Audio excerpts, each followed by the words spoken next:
Okay, we're good. Yep. Welcome to the High School District's Board of Directors meetings. I'm just going to go around the room and announce, have people say who's here, just for the record, for Richard.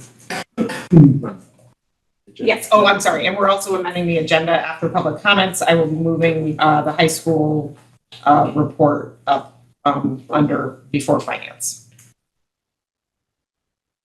Make a motion to amend the agenda. Thank you. Second. All in favor? Aye. We have Tim Payne, Principal of Mount Anthony, Jim Culpine, Superintendent. Stephanie Mulligan, Shayla Sikora. Kristen Olmsted. Glenn Gerber. Dave Frederickson. I believe we have Beth. Beth Walls is here electronically for Richard. We will start with public comment. Do we have any Do public? we have, I wasn't, I don't see No. anyone here electronically. okay, then we can move on to the high school administrator's report.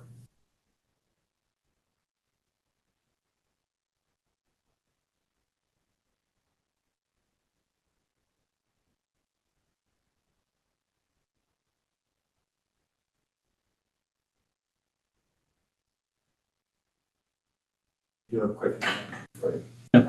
And we did learn that when someone is sharing their screen and learning, that the public can't see us. So when it's done sharing, we take it off. Okay.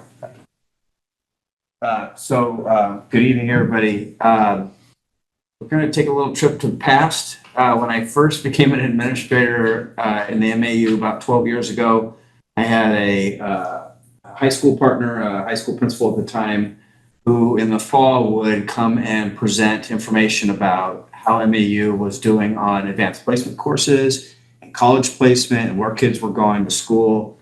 And I thought it was amazing. I'd come from a high school, a public high school in Williamstown. We didn't do anything like that. And I thought it was just a really good piece of information to have, especially living on the corner of this part of the state. And I know that people are comparing schools and looking at area schools within this area. So it is my pleasure to introduce Katie Contrada. Some of you may know her already. She is a long-serving history teacher at the MAU. She teaches AP Euro, among many other things. She is my chair for the accreditation process. She was fantastic at hosting that team last year as we made it through that step of the process. And she is currently working on administrative certification. And I asked her, could you please do a little research? And so tonight's presentation is all hers. I will take no credit for the following presentation, although I have seen it and it is good, very good. So you let me know where you want to start. Yeah, you can click to the next slide. So yeah, I've been teaching here since 2006, so going on around 20 years. And so I thought it's been a while since we've talked about AP scores in the district. So I'll just start with like, what is advanced placement and sort of go from there. So AP classes are offered by the College Board, which is the same institution that writes the SAT, grades the SAT, and gives the students that college entrance exam score. So they're a very reputable institution. They offer 39 courses in the AP or advanced placement program, everything from Chinese to European history to environmental science. And then those are college level classes where the students work all year long, and then they have one test given to them in the first 2 weeks of May. The tests are about 3 hours long, and then around July 4th, they will receive a score of a 1 through 5. And you can see on the chart there that, 5 is obviously the best, and a 3, 4, or 5 is considered passing by the College Board. So that's ideally what our students are striving to get. You can go to the next slide. So why should a student take an AP class? And you can click that, Tim. So essentially, these are college level classes that are preparing kids for the next level of education. Even though we want kids to pass these tests, ultimately our goal is to have them be ready when they're freshmen. And so we get this feedback from kids that, hey, we've already gotten actually feedback from freshmen this year saying, we're ready, we're tutoring kids in our subjects at school, we're thriving and we're doing well. And that's really our ultimate goal, is to make sure when they leave here, they know like how to succeed at the college level. So some schools, if you get a 3, 4, or 5, will actually give you college credit for the class. So for example, if you get a 3 or higher in my class, AP European History, and you go to UVM, you don't have to take the early Western Civ class. You can opt out of that. But let's say that you do get a 5 in AP Euro and you go to a school like Princeton, which we have had happen. They don't accept the scores for kids to opt out of classes, but they do want to see that these kids are taking the classes. And the reason for that is because the College Board tests are benchmarks for comparison. So instead of just saying, oh, I got, a 97 in this class, they can say, no, they took this legitimate test, the same test that kids are taking in Beijing and in LA, it's all the same. So it's really a way to compare our kids to students across the globe. So, we want the kids to be able to opt out and get college credit if they can, but also it's just helping them get into these rigorous schools by saying, hey, these are the classes that we've taken. You can go to the next. So, however, if you do take a fair amount of AP classes and pass them, you can really save a lot of time and money at college. So for example, Tim's daughter went to MAU. She took enough courses where she graduated in 3 years. So she saved an entire year's worth of tuition at UVM, which currently for in-state is about $35,000. So we've had a number of kids be able to enter essentially as sophomores their freshman year, which is great for them and for their families, but also because they'll be able to start their careers even earlier. Okay. Yep. So what is the history of AP in this community? So we've had a random few courses offered throughout, the past, I'd say 25 years, but in 2009, one of our students attended Williams College as a high school student, and she took 2 classes there and passed them. She then applied to get into Williams College and she was rejected. So she spoke to the admissions department there and said, what's the deal? I took these classes, I passed them, and yet you didn't accept me into your institution. And they said, well, we think you're probably a promising student, but you don't come from a very reputable institution. So when that was relayed back to our school, we thought, hey, we have to do something about this. And so we're going to double down on the amount of courses that we're offering and really try to open it up and broaden access to more students. So we added AP Chemistry, AP European History, AP Computer Science, and I think AP Spanish. And since then, we've added a few more courses as well. So that's sort of the background to where we are at MAU now. So if you click the first one there, you can see that the green or turquoise courses are the 8 classes that we consistently offer every single year for our students. So biology, chemistry, English language and composition, English literature and comp, environmental science, Euro, physics, and US history. You can click the next one. The purple ones here, they're offered it depends on if we have an instructor to teach the class, also it's student interest, but these are other classes that have been popular in the past. We hope to bring more back. We also have been talking about, are there other classes that we should be offering at our school? And there's been some conversation, at least in my department, about AP government and politics would be a very popular senior elective. So that's been on the table. You can click the next one. One of the issues with AP is that the teachers do have to go through a rigorous training. So essentially, you're ready to go, what is expected with the test. The curriculum that we're given from the College Board is very detailed, very specific and in-depth. So just to know that the people who are teaching these classes are taking these workshops and going through trainings and online webinars to make sure that they know how to, suit their kids to the best of their ability. And you can click the next one. So our philosophy at MAU with AP is different than other schools. Some schools, they make you have a prerequisite to be able to take these kind of classes. And we don't approach that at all in that way at MAU. our idea is that these kind of classes should be open to any student who's willing to give it a shot, who wants to challenge themselves. So we don't say, oh, you have this math score, you can't come into Euro. So, we might not have 100% passing rate, but we're saying anybody should come in because we want to give every student in our community the opportunity to challenge themselves so that they're prepared to enter at the collegiate level. So let's get into the nitty gritty of what are our scores from last year. 157 tests were given. That does not mean that 157 students took AP tests, because a lot of our AP kids are taking multiple tests a year. So for example, most of the kids taking AP US are also taking AP Lang. Kids who take AP Bio often take Euro at the same time. So it's not 157 kids. It's probably more like 85 students a year. We'd like to see that increase, but that's pretty good for a general public school. So we'll get into the scores on the next slide. So what you're going to want to look at is the first 3 columns are our mean scores. So, and we'll go through each subject. I just have biology up here first because it's alphabetical. So you can see this is our MAU mean, our Vermont mean, which we're beating, and then the global mean. So that's the entire world of kids taking these tests. What percentage of our students are getting a score of a 3, 4, or 5 or a passing grade? 80%. The amount who are getting a passing grade in Vermont, 72. The world, 68.3. And then that's kind of covering the, Sorry, I tried to. no, it's My okay. side.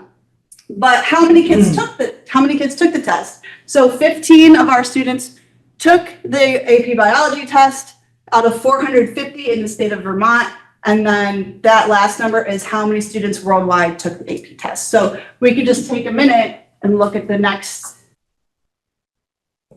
Want to put a couple up? Yeah, sure. So we can stop here, we can stop maybe there and just take a look.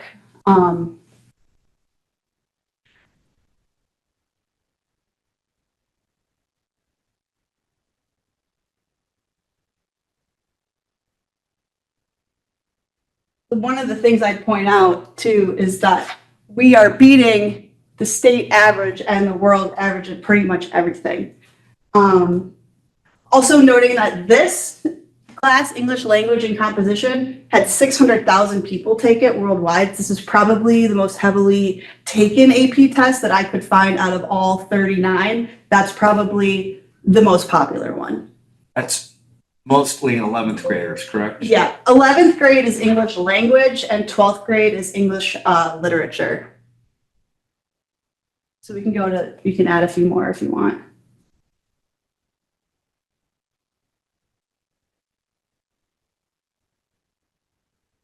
There's one more. US. There we go.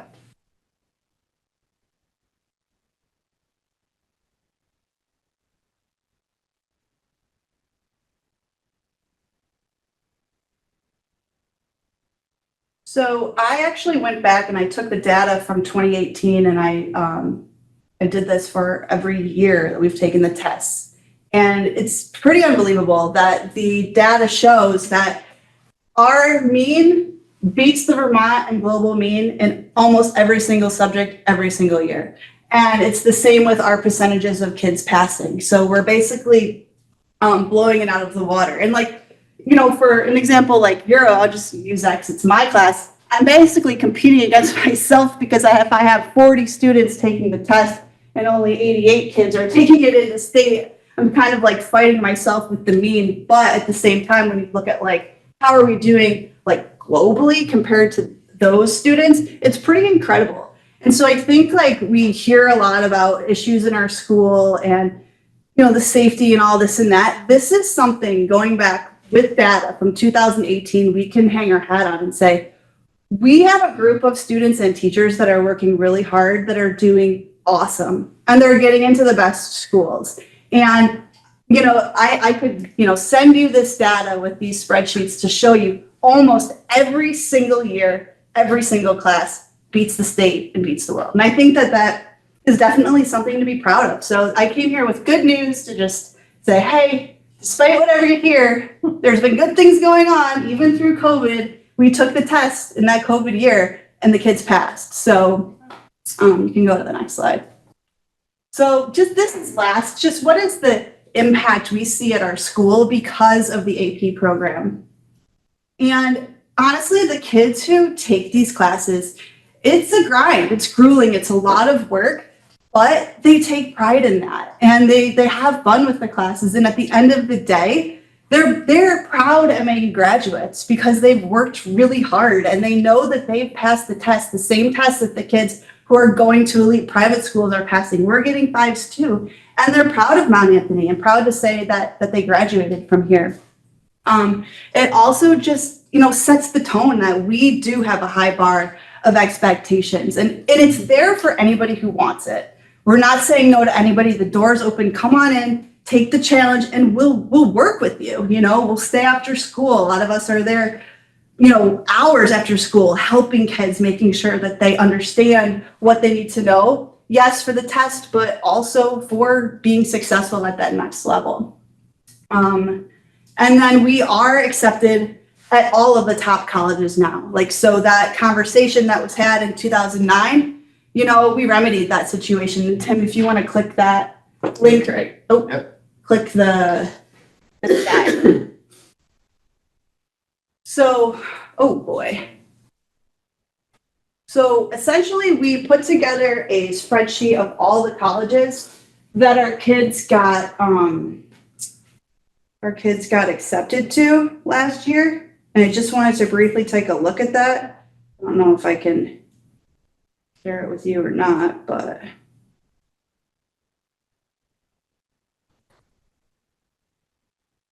I'll get an email. There it is. You're sending me one to get in? It says that this is always the way it goes. It says that you're an editor, so. Refresh, hit the refresh. Refresh on the other page. Top left corner. By the Circle. There you go. Yeah. Oh, no. Well, I could also, let me try this. Let me go back up through Docs. Maybe it'll grab that for me really quick. It'll be under a shared document. It's just not the same.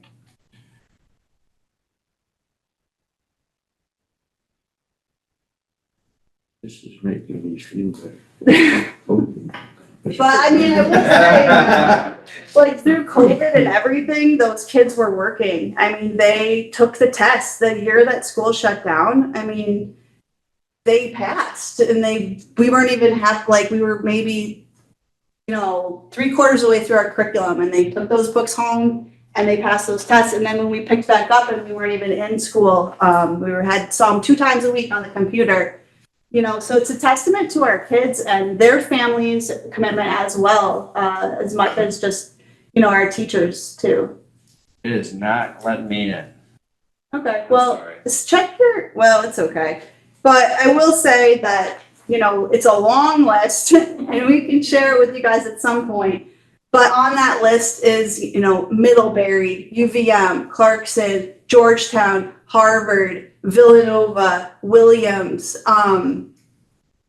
University of Michigan, I think, Michigan State, all the big ones. They're all there. So As a follow-up, if you send it to Tim can send it to me or Amy, We'll include it in and the we'll notes. share it to the board, so that they Yeah. have it, yeah. because it's just kind of incredible to see the amount of schools our kids are getting into and that they're top tier, and that they have choices. So Is there a way to share it on the school website as well? Without obviously the students' names, but just Yeah, how what graduates attend. what Katie's collected, so she got you 2 lists. It's a list of everywhere kids got accepted, and then she's put a simple note next to where kids decided to go. So you'll get a sense, it's a little more variety, that way you can see the breadth of where they're applying and where they're getting, actually it's where they're accepted, and then starring where they made a decision, so. Kristen's point about putting it on the website, I mean, I know the points you were making about, the reputation that was had before. I think sometimes the students feel that themselves When they're trying to have ambitions to do different things and they feel that that might be something that holds them back. So I would think it would be amazing, because I know from my own personal children's experience, if my oldest daughter, if she saw that list and where we compare to Vermont and the world, I think that would give her such a huge, because from her scores and seeing herself compared to that, like, I think that would give her personal boost, you know? So I think sharing those things with the students and how they compare with the rest of the world, I think would be And we could work would be with huge. Katie Yeah. West to take this report and consolidate it to a web-friendly model that could have that information on it. Yeah, and I apologize for not being able to make the jump to that. He did a lot of work. It's even showing that map, which is cool. And, Well, but then with the other information, but we certainly could put it up on the school's website, and Katie West could work with you on that. Yeah. And you to consolidate your report to something that, because you won't be there to explain it as it goes Right. along. So how do we make it more visually friendly? yeah, That chart to me said it all, personally. to the community to say, like, our school district is good. Kicking You butt. can get a really awesome education at our high school. It's there. So, The one thing I would add, and Katie and I have talked about it, and it's really a next step, is the other piece of the report is kids going to colleges is one thing. But doing a follow-up with them a year after and saying, are you still at the same institution? Are you still pursuing the same degree? It's especially important in, mathematics and science and engineering and things like that, because they've studied all that. They know kids get bumped out of those tracks when they get to college. And I would bet $1 that we do pretty good kids staying where they are, because Katie hears more of it too. And I've heard the first wave of them coming back. I feel confident in my classes. I can manage the workload. I feel like I picked a good school that fits my personality. So that's kind of our next step, coming back to you folks and talking to you about, okay, we've sent them off to college. What's their success rate once they get there? Yeah, I'm hearing a lot of that feedback too, that our MAU does a great job of preparing students for college. yeah, I think so. But Tim only said he only bet $1. That doesn't sound very good. I feel like this would be good information on the flyer. Yeah. Good for, people looking at coming to move here as Right. well. Yes, Um, extremely, yeah. What's the first step? Sharing it with the board tonight, and then continue to share the great news. Did you have any more slides that you want to show? There was just one more, and I know you guys have a lot to do, but we have adopted this new portrait of a graduate. I'm sure you've seen it. And like our AP students embody like what this ideal portrait of a graduate is. There's a lot of details in the back and everything, but to say like that's the ideal student that we're striving for, and a lot of our AP kids are meeting that bar. So just to tie it into an initiative, a goal we have for our school, the AP program absolutely fits right in with who we want our graduates to be. So, but I think that was it. But yeah, good things are happening at the high school. So Any questions for Katie? Thank you. I just want to thank you for all that you're doing. Yes, thank you. Thank you very much. My girls love you. I will stop sharing so that you can have control of that.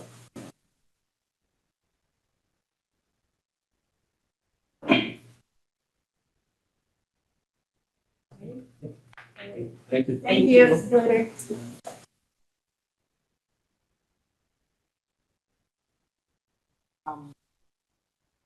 On to finance. Enclosed is the treasurer's report.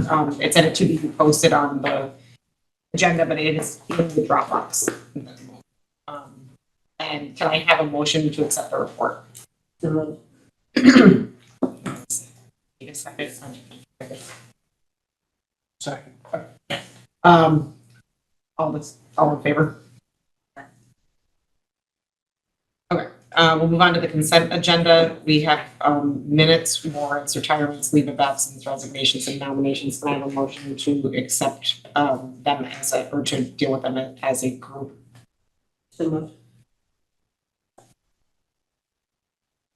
Any discussion? All in favor?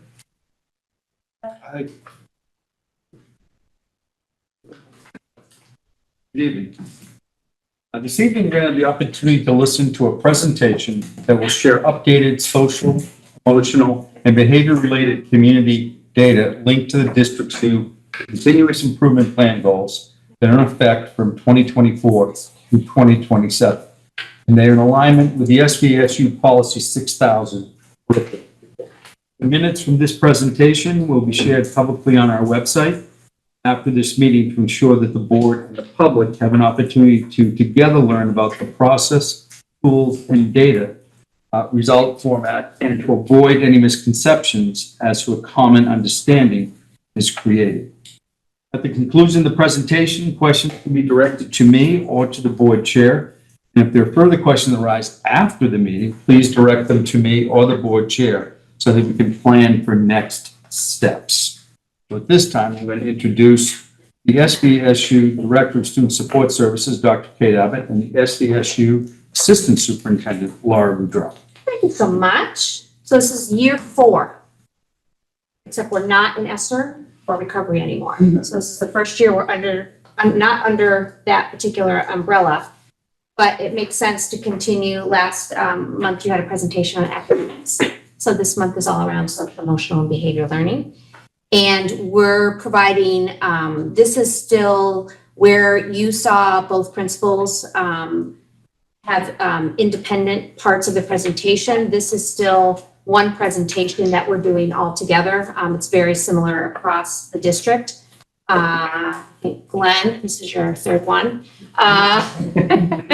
And so I think Glenn, hopefully at the end, you'll see that we're providing a unified district approach to this. So acronyms. All right, so we have a quick cheat sheet on the acronyms we use to describe our social emotional supports. Our MTSS system is our multi-tiered system of support.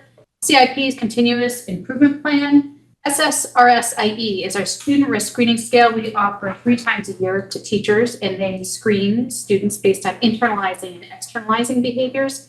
Internalizing are more withdrawn or anxiety type depressive behaviors. Externalizing are more acting out or office referral types of behaviors.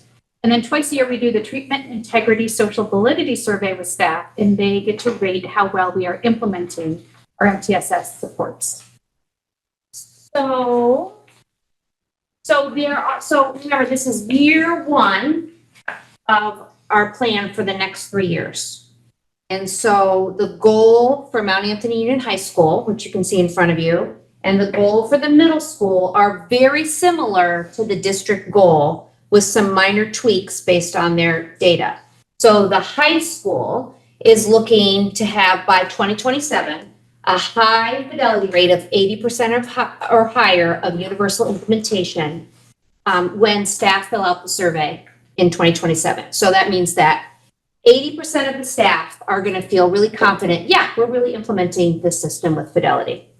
And they're also hoping that 70% of students will be responding successfully to primary preventions. And we'll talk about that in a minute.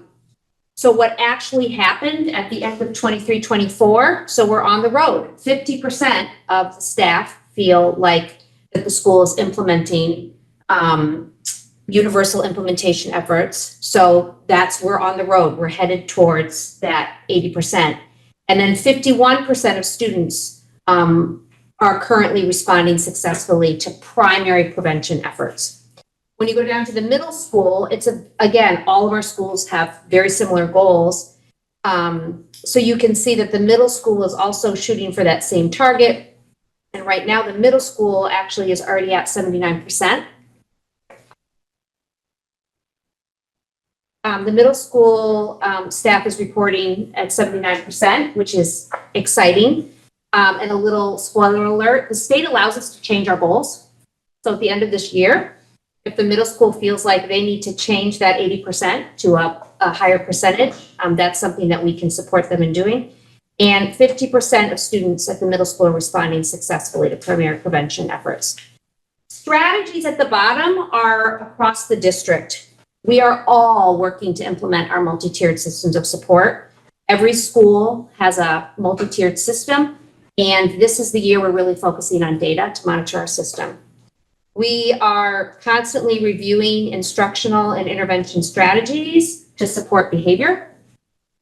We're using tier 1 resources, which we'll get to in a minute. And this year we're really focusing on progress monitoring. So if we have a child that might need some kind of support for social emotional learning and behavior, what are we using to make sure that it's working? So those are all across the district, the strategies we're working on. If you continue on to page 3,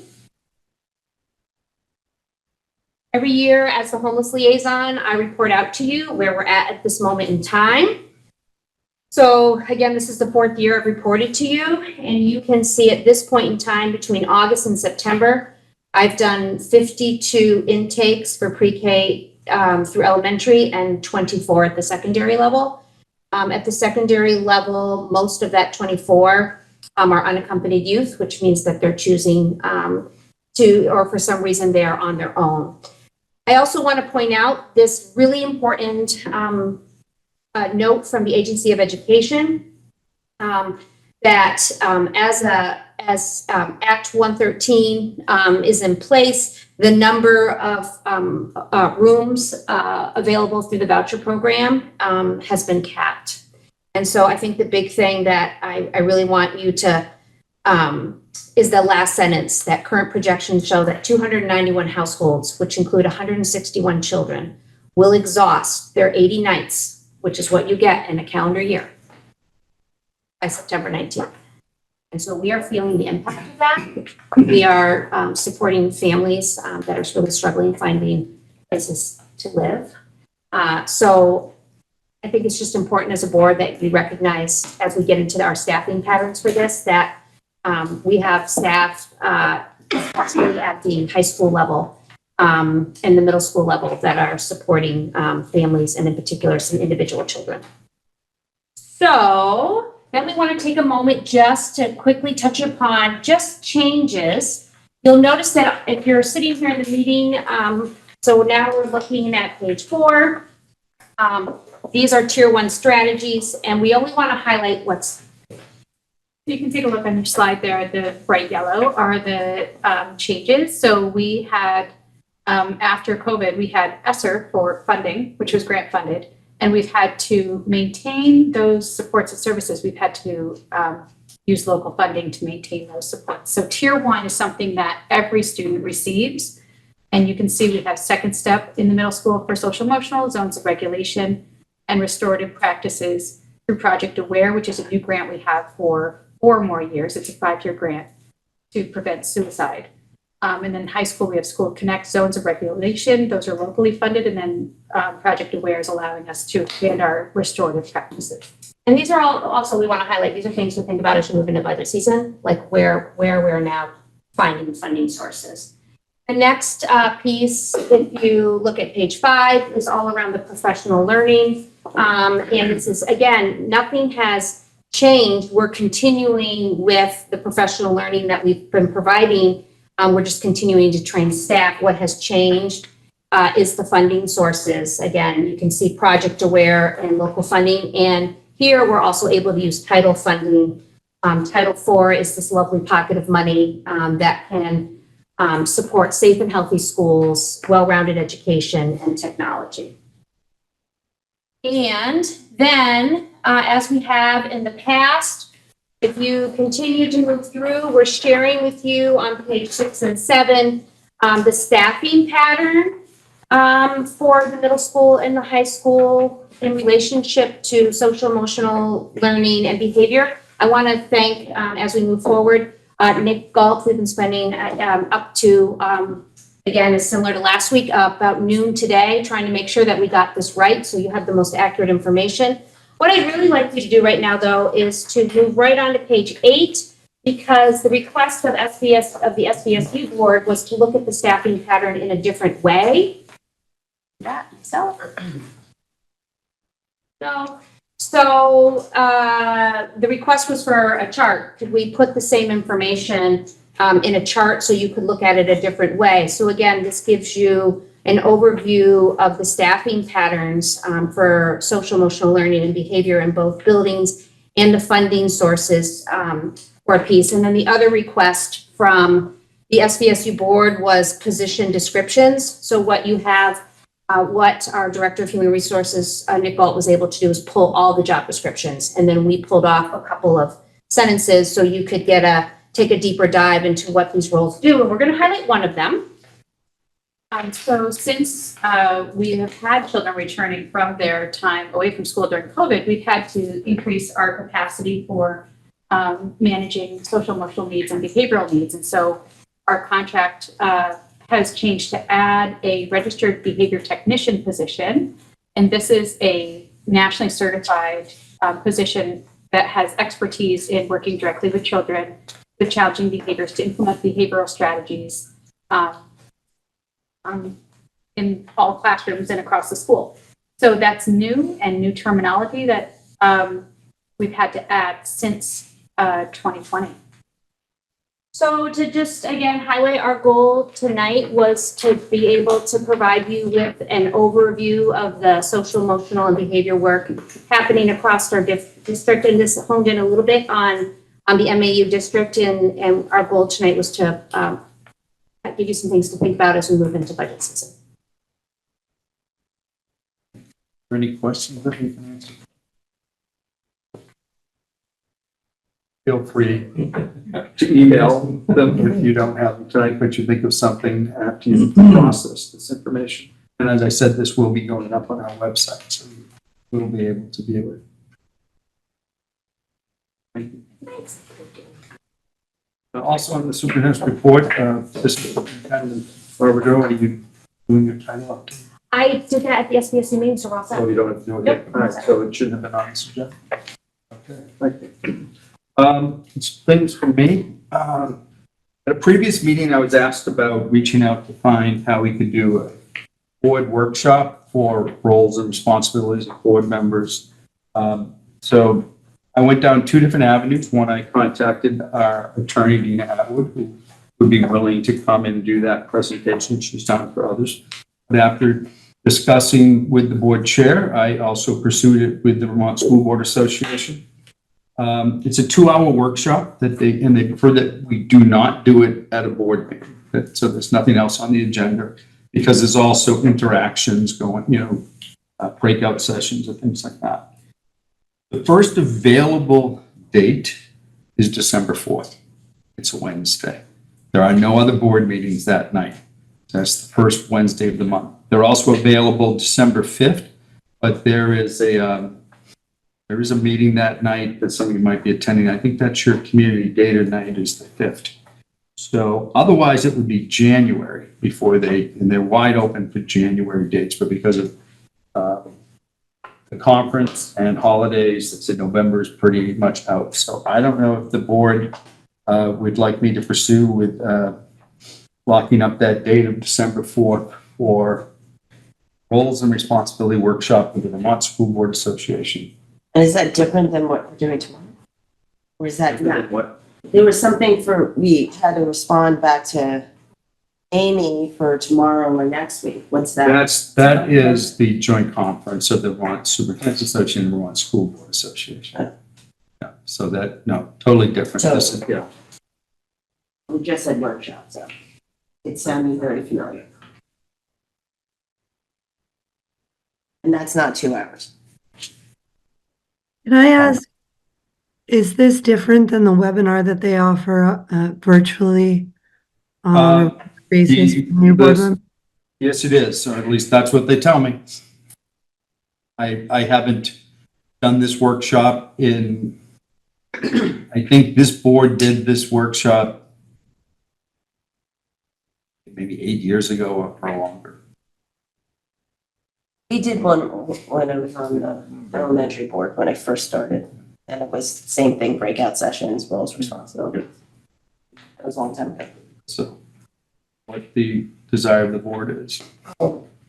It's not mandatory, but it's open for all MAU board members to come to, and I would encourage that we do it, and that it certainly can help promote conversation and training with us. I think that would be beneficial.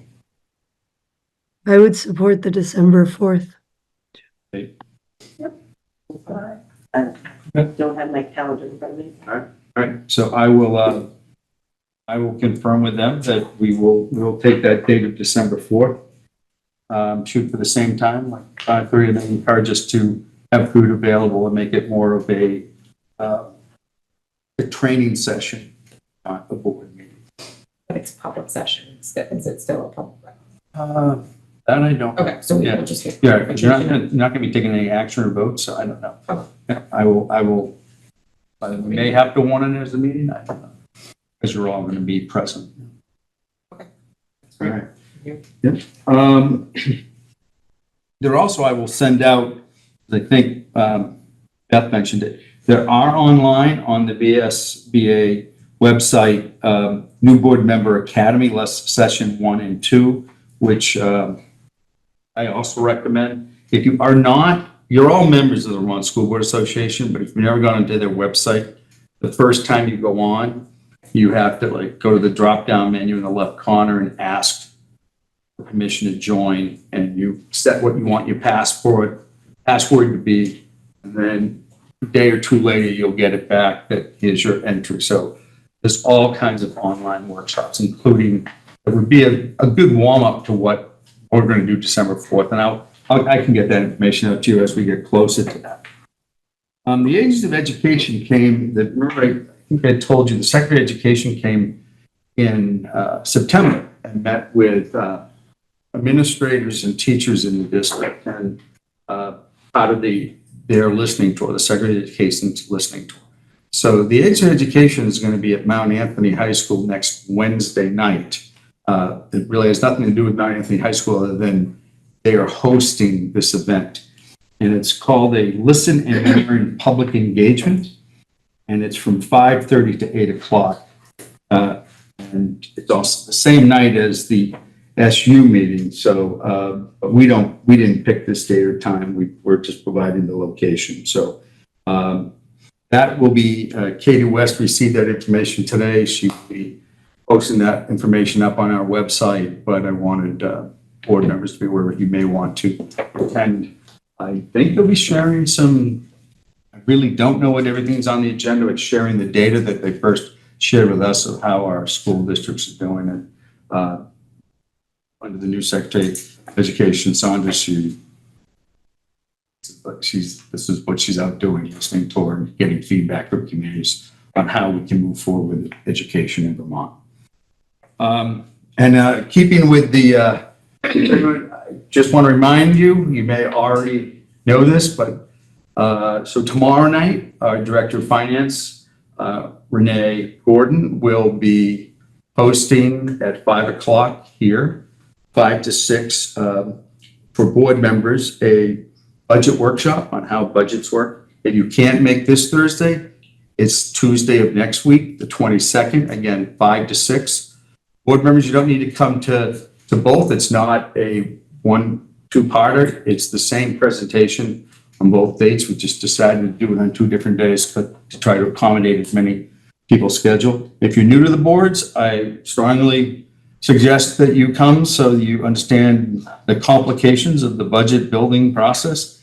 But if you're a veteran member, feel free to come too and get refreshed on what is looking to be a challenging budget season. So that's tomorrow, 5 o'clock in this room, and next Tuesday, 5 o'clock in this room. And then it was mentioned earlier, next week, Thursday and Friday of next week up at Lake Maury is the joint conference for the Vermont School Board Association and the Vermont Superintendent's Association. It's more heavily focused on Friday this year, which is a shift of how they did it. Friday used to be a half day. Friday is a full day. And it's really Thursday afternoon with some pre-workshops and then Thursday evening. So if you haven't signed up for that and you think you want to go, I don't know how room availability is at this point, but there is room still for the conference. And that's it. Questions I can answer for you. We'll move on to policies. Enclosed in the packet, we are warning policy 1025, public complaints about personnel. I have a motion to warn the policy. So Second. Any discussion? Question? Sure. The recognition of diversity is one line. Does that mean if I'm a teacher, I could celebrate various holidays if it was part of my curriculum?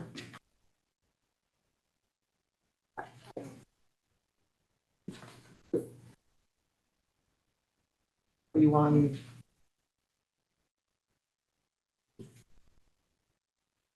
You may not celebrate holidays, can you have discussions about holidays as long as you Okay. discuss all holidays and not just particular one that's important to you, then those discussions do take place as part of cultural awareness. That's when Okay. not just fill into one that allow you to do a little of everything. That's how I thought it read.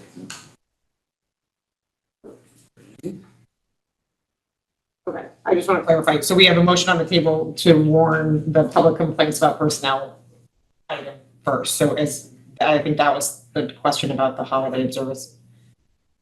Just want to. Correct. Okay. Any discussion about the public complaints for personnel warning?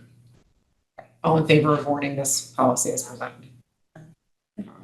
All right, we'll move on to, we're also warning policy number 6190, holiday observance and program policy. Can I have a motion to warn this policy, please? So Right. Any discussion? Dave, do you have further discussion that you want to? Wait, we haven't been saying who's second and first. Okay, So those two last one was Leon, made the motion and I second. Okay. And I'm being Chayla. If there's no discussion, all in favor?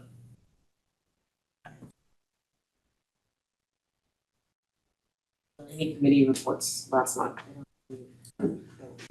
I do have a report from the middle school principal Okay. who sent me, So, principal why I had a conflict, so I will read what he sent me. This is addressing the new personal use of wireless communication procedures. He's in the middle of week 2 of the new personal wireless communication procedure for MAU Mount Anthony Middle School. In his opinion, things are going well. Routines for placing phones in yonder pouches each morning have been established and dismissal procedures have been running smoothly. Students seem to be getting used to the routines. I continue to work with the Principal McGuire continues to work with administration team to improve logistics, such as identifying a consistent person responsible for putting the unlocking magnets on the wall each afternoon for dismissal and taking them off after dismissal. The same is true for identifying a consistent person to place the bins for pouches in the hallway each morning and afternoon. Overall, the principal is very pleased with the response from both the community and students, and he is already noticing a positive difference in the school community. Spirit Weeks. Principal has continued his meetings with student council representatives.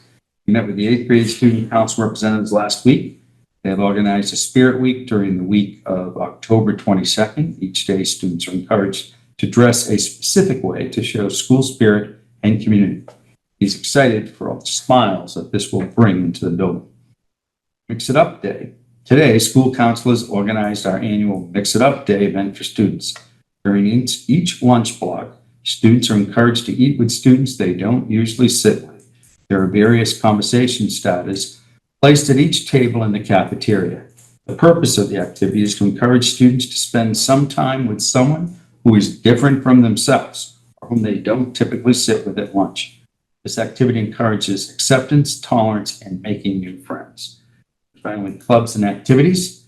This week, they officially started 18 after-school clubs and activities.